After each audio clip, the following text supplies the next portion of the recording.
I am more certain than ever that social media content from brands needs to be real. Nobody pops onto social, and this is probably a take that I've had several times on LinkedIn. Nobody pops onto social looking to see what is brand X saying today, what is brand Y saying today, right? They're doing it to engage with their friends, their family, read the news, do some of those things. So brands are not necessarily the first thing people are looking for. So you have to stand out, and if you look like an ad, they're going to pass you up. Hi, everybody. Eric Gray. Welcome back to Radical Content. I am super pumped for this episode. It's a guy I've been following on LinkedIn for a while. There's a few people that follow this guy. He's pretty funny. I'm sure he's funny in person as well as on LinkedIn. Josh, I'm sure you've got humor for days with your friends. But we're stoked to have you. Josh Rangel, with SVP of social media with Golin, is joining us today. And we're just going to talk all things social, all things brand, dive into the weeds a little bit. But we're super pumped to have you. Thanks for joining us. Thank you, Eric. I appreciate you having me on. I'm excited about it. And I hope I'm funny on this one. My wife would probably argue that I'm funnier on LinkedIn than I am in real life, but we'll see what we can do.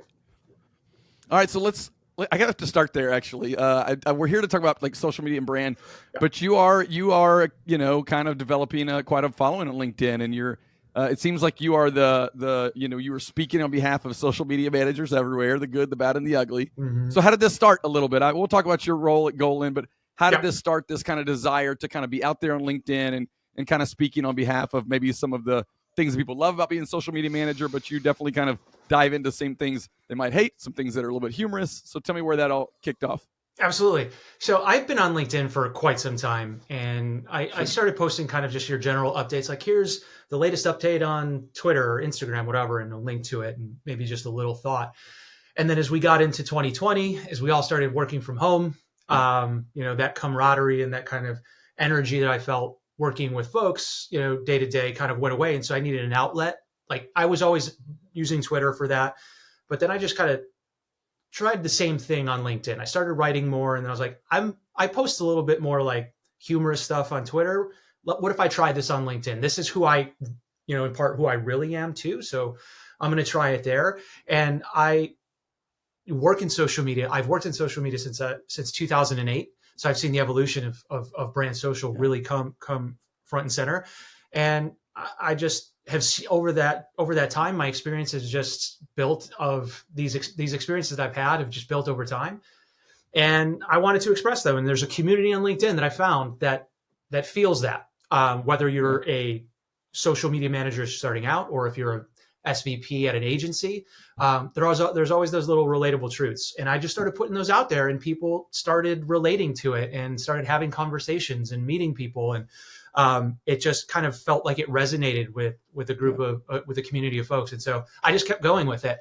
Granted, I have to kind of make sure I'm not, doing anything that's going to disparage my company or any of my clients or anything like that. But for the most part, what I try to do is espouse truths that we all go through, that are in part of the social community. And, I started as when I started in social, I was your prototypical social media manager. And then as I evolved, I'm not in the weeds and in the muck with some of the stuff. Like, all of our clients have different needs. So depending on their level of needs, I can be in the weeds on certain things. I can just be a counselor on certain things. So, but obviously I have a lot of folks that are, on the junior team that are really in the social media manager weeds with some of our clients and stuff like that. So it just started like that, just kind of writing a little bit more. Fun. And going.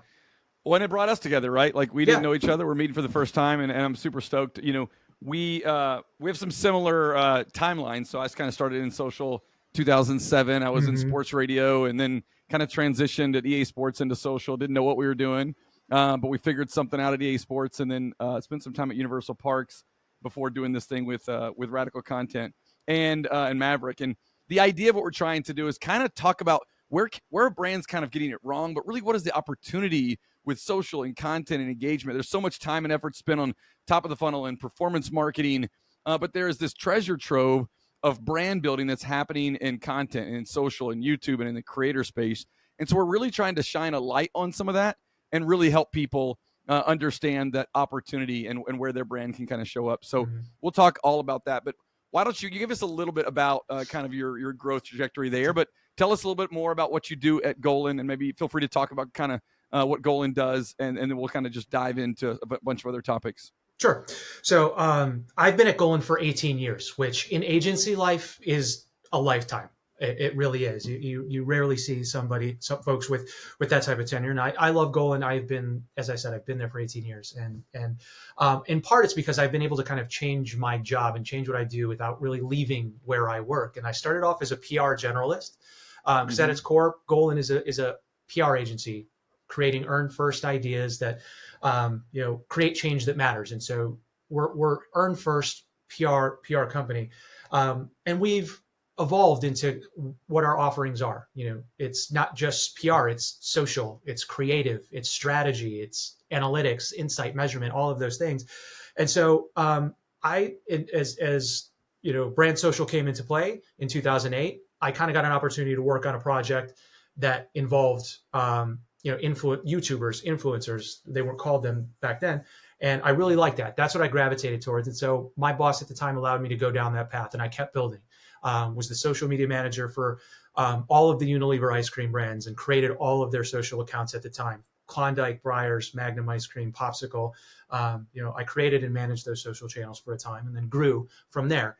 And then after a few years on that, I rolled onto the McDonald's account, started led the social team from an earned and kind of comms perspective on the Golan side of things for several years there, and kind of rolled off them. But for now, I'm back on McDonald's. I'm continuing to be back on McDonald's after a little bit of a hiatus, also working on Grubhub.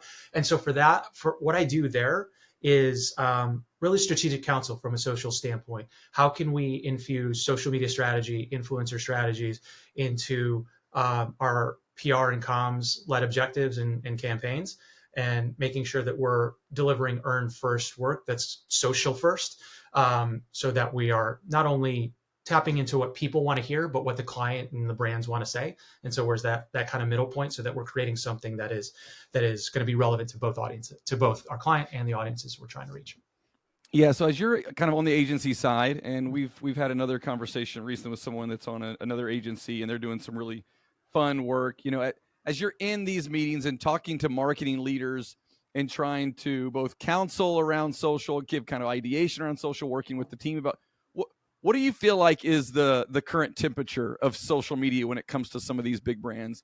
And then what do you see is some of the maybe untapped opportunity that you're trying to speak into some of these larger brands that you're working with? Mm-hmm. So with some of our bigger clients, our bigger brands, so to speak, social is a non-negotiable for those brands. The bigger brands have likely been doing it for a while because they've had the resources to do that. Now their level of investment varies, but there's not a client that I work on that does not put social in the core of how they're executing from a marketing standpoint, right? And some are doing it differently. Some are really relying on organic social. Some are relying on paid social heavily. Some are doing a really good mix of both. The hybrid, which I fully I espouse as the paid and organic social complement each other. You should have kind of both. Both should be going at once. So for my clients, social is critical. It's important, and what I'm trying to get those who are either not investing as much or maybe are not taking it as seriously is to think about social as the front lines of your business, right? You are getting a focus group of individuals, whether that be testing for a particular tone of voice you want to have in social or a particular product you're thinking about launching, is you're getting real-time feedback. And it would be, you're leaving that type of feedback and that type of stimulus on the table if you're not engaging in social, if you're not putting content out there, and if you're not reacting to what people are saying to you, if you're not in the comments as a community manager, reacting to what people are saying, because not only are you not getting that feedback, but if you're putting stimulus out there and you're getting comments, you're actually getting what I like to say is comments can serve as a creative brief for your social content. So you might have a 30-day calendar, if that's how you like to do things, a 2-week calendar of content you want to talk about, but you're also getting that creative brief from the folks that are already commenting on your content to to do more content. So to me, it's making sure they're investing in the right ways: community management, organic social, UGC, earned influencers, paid influencers, the thing like that. Yeah, I love your perspective. You're like, these big brands that we're working with, they're invested. It's a core piece of their marketing. And that's not everywhere. Right. But I love that that's kind of the experience that you're having. What are the wins, do you think, or the mindset about these brands that are prioritizing social, that maybe some legacy brands that still haven't really been able to do that, whether it's they don't have the right agency, they don't have the right internal leadership at a social step, maybe it's just the leaders above them don't really believe in it, right? There's some of that still exists today. What are you seeing at some of these big brands that have just been buying in forever, that some of these legacy brands have got to understand when it comes to starting to reevaluate the mix of where your investment is going? Yeah, I think a lot of the bigger brands and the clients that we have that are in those positions, whether they're, in PR or the marketing, in marketing or in social, they've learned how to speak the language of kind of that executive leadership, the things that get people excited. So, most of the time it's the bottom line or how much, revenue and those types of things. So making sure that you're able to actually tie social back to those particular things. And it might not be like this post generated X amount in sales, but this post actually generated 1,500 new followers to our Instagram page. That equates to X amount of new eyeballs. That equates to X amount of Y. That ultimately could be turned into revenue down the line. So if you're positioning the value of social in a way that they understand, I think they're more apt to buy into it. And I think some of our clients are doing that really well. Some don't have to because leadership has bought in. They might come from a background where social was critically important. And so they're like, let's push this. Some clients need a little bit more pushing to kind of accept that and invest in that organic social or other aspects of social, whether it be paid influencer or what have you, or community management. And so just making sure that you're speaking the language. And I think some of our clients are doing that really well, of like, it's important because of X, and they can equate how a post or a program will lead to kind of ultimately the business objectives that leadership is looking to hit. So being in this a while, you've seen the evolution and the changes. This is a question I always love to ask people that have been doing social media for a while. What is something that you believe to be true that was like, this is the way it is, that you have changed your tune on over the years? I mean, you said 2008, so lots happened since 2008. And you're also in your career, right? You go into different clients, you have different levels, right? When you're like a community manager and you're like creating all the time, you have a different mindset than when you're sitting down with a CMO and you're advising on the role social has to play for your overall brand. So tell me maybe something that you thought was true back in the day that today you might think a little bit differently about. It's weird because when I first started, I think the first tweet I ever put out for Klondike, and I could fact check myself because I still think I have a screenshot of it. The first tweet I actually ever put out for Klondike was being awesome. And it was like Klondike is, and That's it was like it? Just being awesome, right? So I didn't even think about it. I didn't know what I was doing. And I was like, we're just having a conversation, right? So that's what I thought social media was. It's like, it's a conversation, which I still do. But then as we evolved, I'm like, our content has to be perfect. Our content has to look really good. Our content has to be photo quality, photo shoot quality, that type of stuff. And so we would do these photo shoots and stuff like that. But now I am more certain than ever that social media content from brands needs to be real. Nobody pops onto social. And this is probably a take that I've had several times on LinkedIn. Nobody pops onto social looking to see what is brand X saying today? What is brand Y saying today, right? They're doing it to engage with their friends, their family, read the news, do some other things. So brands are necessarily the first thing people are looking for. So you have to stand out. And if you look like an ad, they're going to pass you up. So now if you're consuming something that you would naturally consume in your day to day, that's going to catch your eye a little bit, right? It's like, oh, this is unexpected from a brand, not this perfect quality thing. So I think from going from things have to be perfect to things have to be real is something that I fully flipped on. Like for maybe the first 5 years I was in social, have to be perfect photo shoot, has to do this. Nowadays, a tweet can come out in 15 seconds, or a photo on your iPhone can go viral or something like that. But so that is a big thing. And another thing that I used to think of is that it used to be quality over quantity. I still think quality. I'm interested at the end of this take. Let's dive in. I still think quality counts, and it 100% is something that you need to do. And for actually established brands, a brand like McDonald's, I do think quality over quantity makes sense. But if you're a young brand, or if you're a brand that's struggling if you are only relying on organic social and you don't have the big budgets, quantity matters. Quantity is very important because you have to get more at bats. The more at bats you have, the better your opportunity you are. You're going to get that. You're going to get on base, right? So I totally buy into that. And just to add something in there, and I've talked about this a little bit as well. I'm not as viral on LinkedIn as my boy Josh is here, but I'm out there trying. I'm trying to get at bats. I'm trying to get up there. But I think the interesting thing that I always try to say is without quantity, there's no audience building. You just have to show up. Like, you have to show up. Now, it can't be garbage, so it's not – I don't even know why this has to be a debate, but it can't be garbage. It's got to be thoughtful. You got to know your audience. But that doesn't mean you can't post every single day where you know your audience. It is creative. It is relevant. It is engaging. And so I'm totally with you. You know, I don't know if I choose quantity over quality. I understand that they are not in battle with each other, but I don't think that, again, unless you are – Dude Perfect, who posts every Saturday morning to their 600 million followers, and that's fine.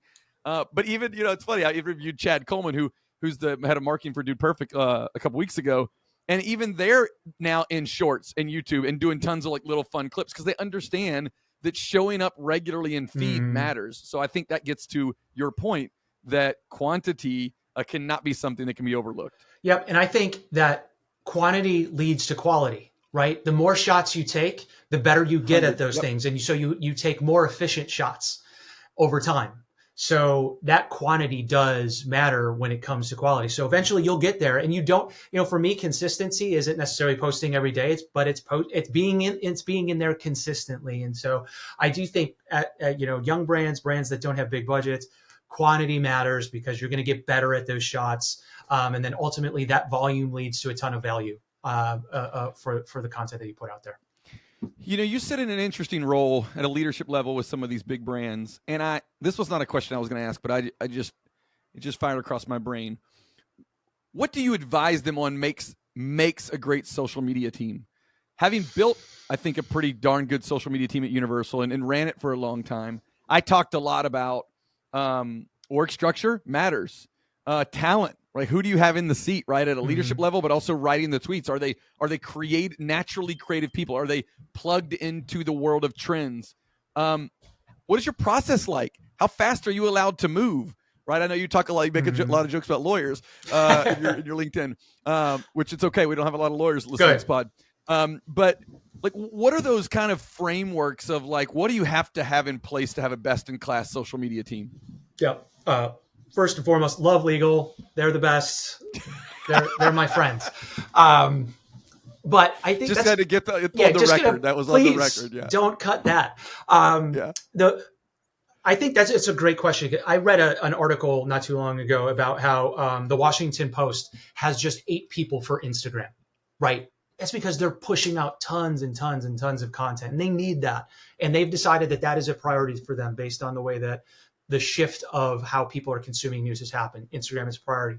So for me, I think it's interesting. And, Ari, I'd love your perspective on it too. Is like, I think I would break, like if I'm talking to a leader, if I'm building a team, I'm looking at kind of like 3 C's and of like, it's your channel, it's your creative, it's your community, right? The channel manager, the channel folks are the social media strategists, the people who really understand the platforms, who understand where conversations are happening, potentially who's on top of those TikTok trends, the latest kind of is Lemonade a thing, or is it actually just a fad? Is Be Real going to be here tomorrow, or what have you?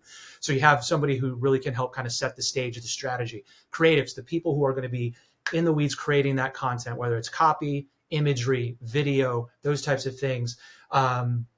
That they can really focus on what they do best, which is creating and developing that content. And then the community folks would be the community managers, whether that's just, both managing your feed the content that you have in your feed and responding to customer service, amplifying the positive commentary, engaging with just the everyday, but then looking outward. For me, I don't believe community management just rests in the four walls of your own feed. You have to go outside of it. So what are other relevant brands? What are relevant communities that are talking about, things that are relevant to your brand and engaging in those comments? I think a lot of brands are doing really well of looking at TikTok, viral TikToks that are relevant to them, some not so, but if they're relevant to you, engaging in those conversations with something that is valuable for you to say, additive to the conversation, bringing value to the conversation. So, it's channel, it's creative, it's community, and build in that. Ideally, those are all different people who can focus, because for me, if you're spreading yourself too thin, you're not setting yourself up to succeed in an area where you can focus. So that's how I would recommend. I would build a team and recommend to leaderships that they would build a team and focus. No, I love that. You used to always say that the social media team is not the free store, right? Like it's easy to go down to the social media team and be like, hey, can y'all get this post live? We need something. And I love the way you describe that, because it is thoughtful, it is strategic, it is creative. I love social media people because they think about audience, channel, and brand, and they can't separate them. It's so ingrained in kind of who they are and how they operate, at least the best ones. And so I've oftentimes said, social media people will be the modern senior marketers of the future, because they're forced to not live in a bubble of expertise. They're forced to be able to literally, they're pulling insights every day by listening and community management. They're coming up with strategies and content. They're on the channel, sometimes creating themselves. And a lot of times they're also pulling reports. That's not the goal, that everybody is doing everything, but this hybrid skill that they have is so really good. I want to jump back to some of the stuff that you said about being real. I think that there's an interesting, I don't know if you call this an era of social, but I call it this era of lo-fi, right? And some technology and tools are kind of mixed into that. But what I mean by lo-fi is it's real content, but it's like the Instagram where you can green screen your face into an image or a news story. And it's the way we can create content today, when you and I were doing this in 2008 to 2010, has just exploded. It's hard to keep up with it, but I don't know. I want to get your take on, because I think the benefit of lo-fi for brands is you can stop overthinking content and really think about, how am I making this relatable to the audience, whatever that audience is, in a way that they are familiar with in the channel, right? Because there's things that are familiar in TikTok that are different than Instagram. And it just feels like this. And by lo-fi, I don't mean just UGC or bad content by any means, but it's just this we can create things with an iPhone and an AI tool or an Instagram account that can far exceed something that we spent weeks briefing in, got a creative team in, did a first, second, and third comp, right? And there's still a place for those types of things. But I'd love to hear you just talk about the role lo-fi has to play, especially in some of the big brands that you guys are supporting. Yeah, I think lo-fi has lowered the barrier to entry for brands, whether that is a big brand like a McDonald's or a Walmart, or a mom and pop store who just started a social media account. So it has really given brands permission to be playful with the type of content that they're doing. And I think you talked about the kind of the nuances of the platform. Certain things might work on TikTok that aren't really going to translate over to Twitter or to Instagram, right? I think there's the joke that what you see on TikTok is you'll see it 2 weeks later on Instagram or something, Instagram Reels or something like that. But even just thinking about that, you're used to seeing kind of just imagery or real video on Instagram, but TikTok has just made the barrier so much lower with these CapCut style videos that people can just have fun with. They can be it can have a little bit of a playground with, and I think it has given brands permission to say, it does not have to be perfect, because this is the way that people are natively using these platforms. And so I don't understand why it's so hard to figure out, right? Josh, sometimes. Why wouldn't we participate in the way that this channel is being used by the people who are keeping it going?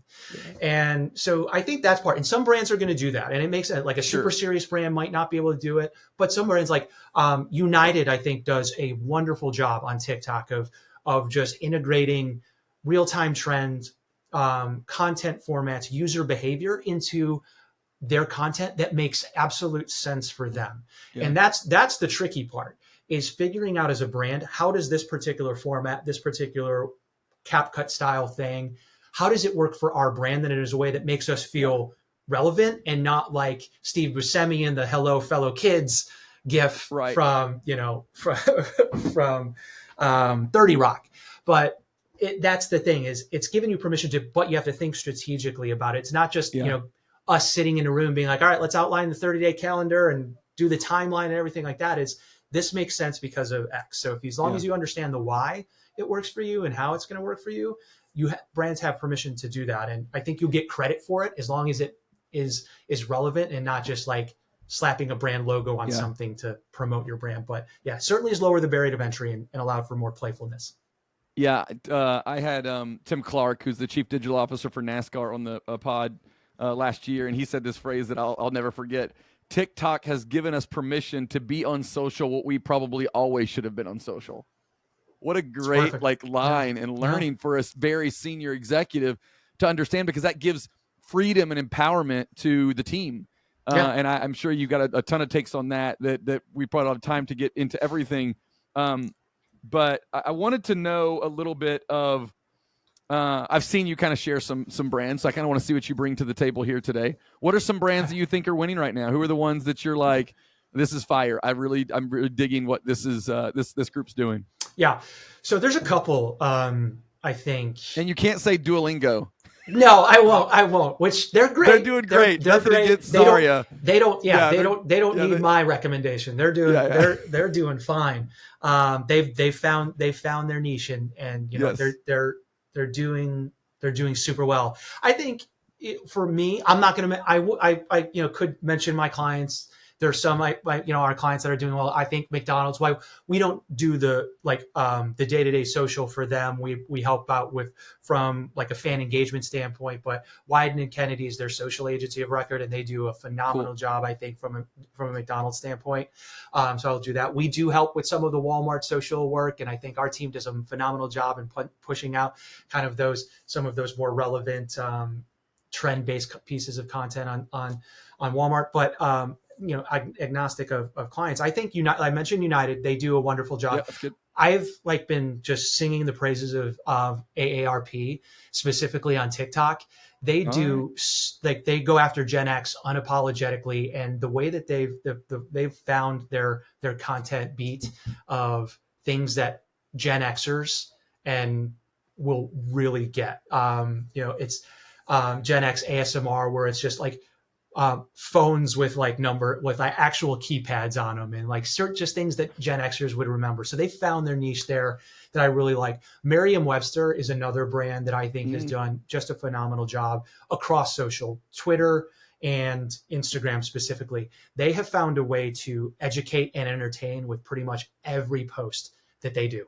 A lot of words might not be familiar to everyday people, and they'll find a way to make a piece of content explaining what that word is using a timely trend or something like that. So I think they do such a wonderful job. I could also talk about the Department of Wildlife for Oklahoma, Washington State. I've seen you loving Empire State Building. I feel like Empire State Building. Lately. Yeah, Tyler and his team are doing a phenomenal job over there. And again, they're just talking it's the personification of a skyscraper, right? But at the same time, they're doing it in a way that is relevant for an audience that they're trying to reach, a new audience potentially they're trying to reach, to bring more attention to it. So I think that they do a wonderful job too. But yeah, I think AARP, Merriam-Webster, two brands that I really think are doing a great job. All right, so we like to go inside the content sometimes, inside the post, inside the content. Take us back, Josh, to days where you're in the channels, and what are some pieces of content? Maybe it's just one, and it could be a little campaign. I don't know. It could be reactive. I don't know. But what's just a memorable piece of content that you remember and you learned a lot from? Kind of open that up a little bit and kind of give us a little bit of the BTS on that. Yeah. Years ago, this is dating me. This is probably 2000. 2013 or something. So almost 10 more than 10 years ago, maybe. This was like our first like turning a timely piece of content for like reacting to something in a moment in time. I was working on Klondike, and the swimsuit issue had just come out. Like the Sports Illustrated swimsuit issue had just come out, and we had found a voice with Klondike to be kind of irreverent and just kind of playful and stuff like that. And so we thought, how could we jump in on like, and it was the way our way in was the photo shoot at the time, or the cover was of a model in, I think, Antarctica or somewhere cold. And she was wearing a parka or some sort. And the mascot for Klondike is a polar bear.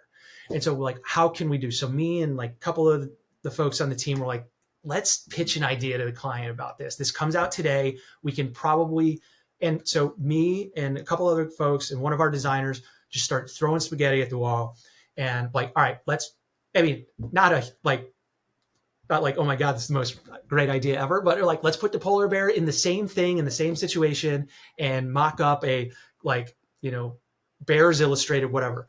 And so our designer mocked up a crude version of it. We sent it to the client. We're like, we should do this today. Let's do this, blah, blah. The client at the time was willing to take risks and do things that maybe, weren't perfect. And he said, all right, let's do it. Let's tweak this, tweak that, tweak the other thing. I don't think we ran it by legal. It's 11 years later, so I think we're past the statute of limitations. But the fact that this was before like trend jacking became the norm. Right. You started it, Josh, is what you're saying. Oh no. It's just like nowadays trend jacking is expected. Every day people are looking in the feeds, looking at stuff. What can we do to do this for a band? This was a time when it didn't really happen. And so just us three people going back, throwing ideas at the wall in less than an hour or so, putting something out there, sending it to our client, the client being like, okay, this is kind of weird, but we're going to let you do it because it's social and we should test and then we should play. Love that mindset, by the way, from a client back then. And we put it out there, and it did well at the time, right? Like it did well, and it was something that we at Golin held up as this is how we can do reactive social. It was a case study we had for some time, and it was it's a small thing now in the grand scheme of things, but that was a point in time where I'm like, this is the way social is moving. It's reactive, it's quick, it's not perfect, it's raw, and it was also just fun. And for me, and if you follow me at all, you will hear me say or see me write, social media should be fun. All right, good segue. Let's go into your LinkedIn. Let's read some posts back to you, and let's get some live reaction, maybe to kind of the thoughts behind it. Some of them have a little bit of link, so I won't read the whole thing, but let's start with this one. Okay, 2 months ago. It's always, let's jump on this trend now and never let's ask the social media team what they think first. Yeah. It just goes back to kind of like, and I will say every post that I write is either based on an experience I've had. Real life. Or real life. In the past, or just things I'm hearing from the community of social professionals, right? So This one is just like, a lot of times you have different opinions on what your client, your brand should do in any given moment. Like, we should jump on this trend. We should do this. And I'm not saying that people who don't work in social are the ones sharing the client before they talk to the social team that we should do this, but it's not that easy. There is some thought that goes behind, hey, should we actually jump on this trend? And before we have any sort of conversation with a client or your leadership about that, you should probably talk to the team, the team who's in charge of social day to day, to see if it actually makes sense. If we can do it, do we have the bandwidth to do it? And so that was kind of the impetus behind that is just the volume of kind of the trends that come that people think brands should jump on. No, everybody that read that felt it, right? They felt it deep in their soul. All right, here's another one. 2 important and underrated skills social media managers need to have for the job: restraint and good judgment. Yeah. Talk about that a little bit. So that goes, honestly, it speaks to kind of the prior post is that it's, let's jump on this trend. Let's go. And I think part of the job of a social media professional is to understand if it's the right move for the brand. We as social pros have to take ourselves out of the situation. we have to be objective about it, not subjective. Not because I want to do it, because I think this is cool. Will this make sense for the brand and for our industry? Are we going to add value to it if we jump on this trend versus just being additive to it? So, for me, it's okay to say no. So you have to have this restraint to say, you know what, maybe this is not the best thing for us to do right now. And here's 3 reasons why we shouldn't do it. So having that restraint and good judgment to be able to make those decisions and to push on, maybe it's your boss who's saying we should do this, or maybe it's, somebody who's higher up than you saying we should do this, but having that restraint and judgment to say no when everybody else is saying yes, because it doesn't make sense for your brand, I think is important. And that speaks to the good judgment. Yeah. I love that. I will say there's another side of it. When you're the leader and you're getting the push of this idea and you're like, I don't know if our brand should do that, but you challenge yourselves. You challenge yourself and you're like, but I don't know. Am I too close to the brand? Am I too fearful to let our brand have some fun? I mean, I definitely had those moments, and I didn't make the right call every single time. Right. But I wanted to lean on the side, like you said, of I think of testing and playing. Right. And so if you have that as a mindset and you try to recognize, the low risk. The problem is we all worked in places. Well, maybe not you. You've been there 18 years. I worked at brands that something goes out and 10 people say something negative about it. And there's heads of brands marketing that want someone's head to roll. Right. Yeah. And you're like, guys, calm down. This is not that big a deal. We agreed as part of our strategy to test and play. So we've got to let that happen sometimes and understand that, sometimes we are going to get our hands slapped by our audience, but it's not the end of the day. All right. Last one here. Oh, go ahead. You want to add to that? I was just going to say, I 100% agree with you, Eric. I've had junior team folks challenge me on certain things. I'm like, look, I don't understand it and I'm not supposed to, but if you guys have the idea, let's run with it. Yeah. All right. Last one here. This one's a little bit more visual, so I'll try to paint the picture for those of you that are not, you can't see it. Them. We've all seen this kind of meme. Them, and then someone else says something. So them. What's the value of organic social media managers? And it's a meme from Groundhog Day that it says, well, it's Groundhog Day again. And so tell us, you were inside the head of social media managers, so you have some fun with that. So tell us a little bit. You do a lot in this space where social media managers either aren't respected or they're kind of talked down to, or this kind of thing. So tell us what you're expressing here. Yeah. So it was Groundhog Day at the time when I posted that. Relevant. So it was some people will get the equation of Groundhog. The actual GIF was used from the movie on the day, but for this, it's this it just speaks to I see this in the community on LinkedIn and on Twitter and Threads all the time of junior social media managers and folks who are teams of one or work for small businesses that have to explain what the value is almost every time. What is the value of this post? What is this going to do? And so that post was just really speaking to the fact that it's a question that continues to get asked. What is the value? It seems like that social media teams, social media managers often have to prove their value on a more consistent basis than perhaps other folks within the marketing kind of field. Well, it's very visible, our work. Yeah, right. Exactly. It's like paid ads can be hidden behind targeting. Billboards, you got to drive by it to see it. But social, it's everyone can see it if they choose to. And they can share it. They can see it. They can share it. Right. They can comment. They can leave their 2 cents on it. Whereas, like you said, the billboard, you can hide. You can do dark posts, and those things aren't going to show up in people's feeds and stuff. So they put themselves out there, and they, when they get challenged consistently like that, you should challenge teams for sure. But when they are asked the same old question over and over again, it kind of gets, it weighs on them. Well, thanks for letting me do that. That was fun. Josh, this has been fun. We probably could do this for much longer. Yeah. We have some similar kind of careers, and but I appreciate a few things. One, I appreciate the way you're pushing the industry. 2, I appreciate the way you kind of love and support social media managers. I really feel like you got a positive vibe out there, and I feel like you're trying to have their backs a little bit and speak into both the hard moments of their life and kind of laugh with them, but also trying to kind of lift them up. So anything we could do to promote kind of what you guys are doing at Golin, or for people to follow you on LinkedIn or Twitter, feel free to kind of share that now with us. Well, first, thank you, Eric. I really appreciate the kind words. It means a lot. Thank you for having me on this. And I think, yeah, I'm on LinkedIn, Josh Rangel, if you search, or J Rangel is the URL. But that's where I spend most of my time. That I'm, doing threads now as well. But for Golin, Golin.com is a website. You can see a lot of our case studies, a lot of our great work, our history, all that stuff. And we're really pushing a lot on LinkedIn with Golin as well. The content that we're pushing, not only just from the agency, but our executive leadership and our leadership teams are more active in showcasing the importance there. So that's cool. Yeah. Well, cool. Well, man, I appreciate the time. We'll have to come back and do another round. This is going to come out later, so we're skipping over the TikTok ban for now. Gotcha. But we got to do one that's a little bit more reactive because I really enjoyed this chat today. So thanks for the time. I'd love it, man. We could do a whole thing on social media from like 2007 to 2010 too. Oh my God. We'll just focus an episode on that. We totally could. All right, man. Appreciate it.